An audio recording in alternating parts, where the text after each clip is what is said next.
Hello everyone, welcome to learning science. आज का हमारा टॉपिक है पाथ ऑफ द प्रोसेस, जिसमें रिवर्सिबल पाथ और इरिवर्सिबल पाथ आता है और रिवर्सिबल प्रोसेस के बारे में आज हम समझेंगे। तो सबसे पहले हम लिखते हैं टॉपिक का नाम कॉपी पर, जो कि है path of the process. Suppose कोई प्रोसेस हुआ जिसमें ए से हम बी तक गए, ठीक है। तो उसके जो बीच में जो भी चीजें होगी, ए इनिशियल स्टेट है, बी फाइनल स्टेट है, बीच में जो भी चीजें हुई होगी उसको हम पाथ ऑफ द प्रोसेस कहेंगे। और प्रोसेस जो है वो दो टाइप ऑफ पाथ फॉलो करता है। एक है हमारा रिवर्सिबल पाथ और दूसरा है हमारा इरिवर्सिबल पाथ।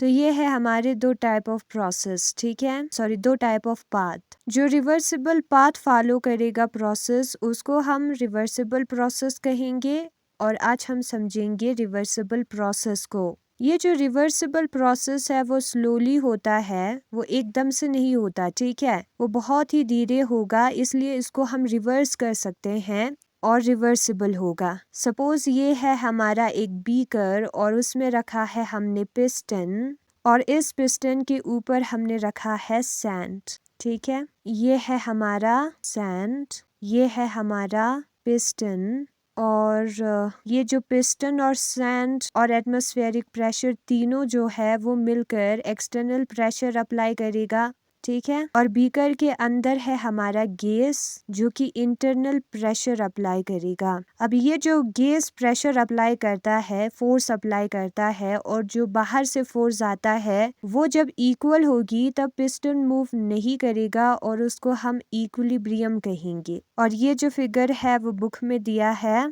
फिगर का नाम है हमारा understanding the concept of a reversible process। Reversible process के कंसेप्ट को अंडरस्टैंड करना। ना हम बुक में देखते हैं path of the process. Path of the process is defined by specifying the regular sequence of various steps from the initial state to final state। जो initial state और final state है उसके बीच में अलग अलग sequence of steps होगी, उसी को हम प्रोसेस का पाथ कहेंगे, ठीक है। और दो इम्पॉर्टेंट पाथ जो है वो थर्मोडायनेमिक प्रोसेसेस से एसोसिएटेड होता है, रिलेटेड होता है, वो है हमारा रिवर्सिबल पाथ और इरिवर्सिबल पाथ, ठीक है। वो प्रोसेस जो कि रिवर्सिबल पाथ को फॉलो करेगा उसे हम रिवर्सिबल प्रोसेस कहेंगे और वो प्रोसेस जो कि इरिवर्सिबल पाथ को फॉलो करेगा उसे हम इरिवर्सिबल प्रोसेस कहेंगे।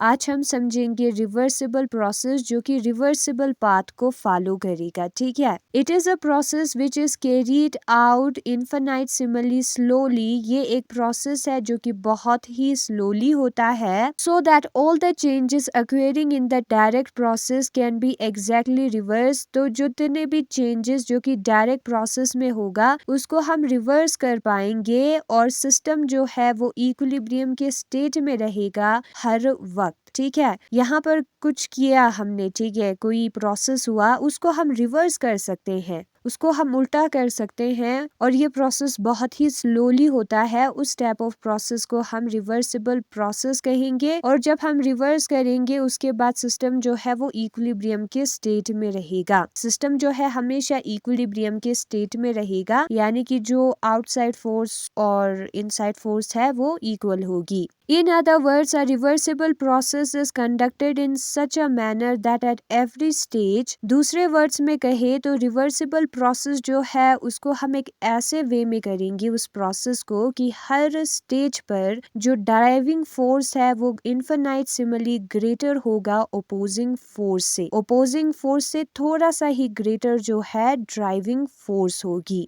ड्राइविंग फोर्स वो फोर्स होता है जो कि सिस्टम के प्रोसेस में चेंज को कॉज करता है, ठीक है। तो अगर ये पिस्टन ऊपर की तरफ गया तो इंटरनल प्रेशर जो है वो ड्राइविंग फोर्स होगा और अपोजिंग फोर्स उसके ऑपोजिट डायरेक्शन में जो फोर्स होता है उसको हम अपोजिंग फोर्स कहते हैं। नाउ रिवर्सिबल प्रोसेस के कंसेप्ट को समझने के लिए हम सपोज करेंगे कि हमारे पास एक सिलेंडर है, उसमें गैस है और उस पर जो है एक फ्रिक्शनलेस पिस्टन भी प्रेजेंट पॉइंट है और उस पिस्टन के ऊपर जो है थोड़ा सा सैंड रखा हुआ है। ठीक है, आप यहाँ पर फिगर में देख सकते हो। सपोज जो प्रेशर एक्सर्ट करेगा गेज ऑन द पिस्टन, ये जो गेज है वो पिस्टन पर, वो जो है combined pressure exerted by mass of the piston, वो बराबर होगा पिस्टन का मास है वो जो फोर्स अप्लाई करेगा पिस्टन के ऊपर जो सैंड है, और यहाँ पर जो एटमॉस्फेरिक प्रेशर है वो जो फोर्स अप्लाई करेगा उसके। ठीक है, ये जो गेज फोर्स अप्लाई करेगा और पिस्टन एटमॉस्फेरिक प्रेशर और सैंड जो फोर्स अप्लाई करेगा वो दोनों इक्वल होगा। ठीक है,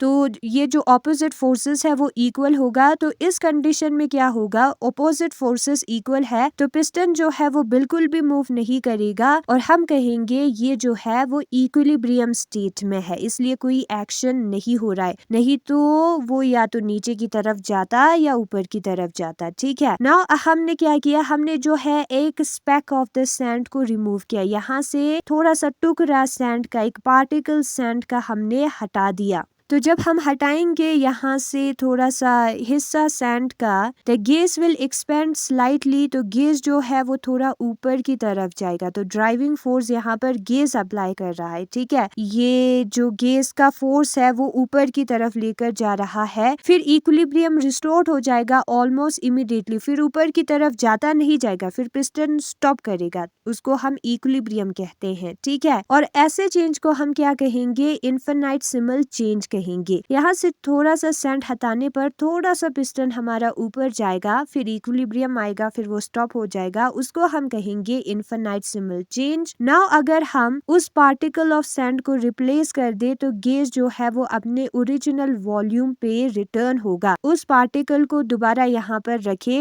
तो गेज जो है वो थोड़ा सा कंप्रेस होगा, पिस्टन थोड़ा सा नीचे आ जाएगा और पहले जो वॉल्यूम में वो था वही सेम कंडीशन होगी। नाउ अगर हम पार्टिकल ऑफ द सैंड को रिप्लेस करेंगे तो गेज जो है वो अपने ओरिजिनल वॉल्यूम पर आएगा, वो मैंने आपको अभी बताया। कंटिन्यू रिमूवल कर दे पार्टिकल ऑफ सैंड का तो गेज जो है वो क्या होगा, फाइनाइट एक्सपेंशन में चला जाएगा। यहाँ से पार्टिकल अगर हम हटाते जाए तो गेज जो है वो बहुत ज्यादा एक्सपेंड होगा। ठीक है, उसको हम मेजर कर पाएंगे, फाइनाइट एक्सपेंशन होगा, इतना एक्सपेंड हुआ है बोलकर हम बोल पाएंगे, थोड़ा सा ही एक्सपेंशन नहीं होगा। और at each step in this equation the driving force is infinitesimally larger than the opposing force। और यहाँ पर हर स्टेप पर, हर एक पार्टिकल के हटाने पर जो ड्राइविंग फोर्स है वो थोड़ा सा ही लार्ज है ओपोजिंग फोर्स से। ये जो गेज फोर्स अप्लाई कर रहा है ना वो थोड़ा सा ही लार्ज है यहाँ पर जो ऑपोजिट फोर्स आता है उससे, क्योंकि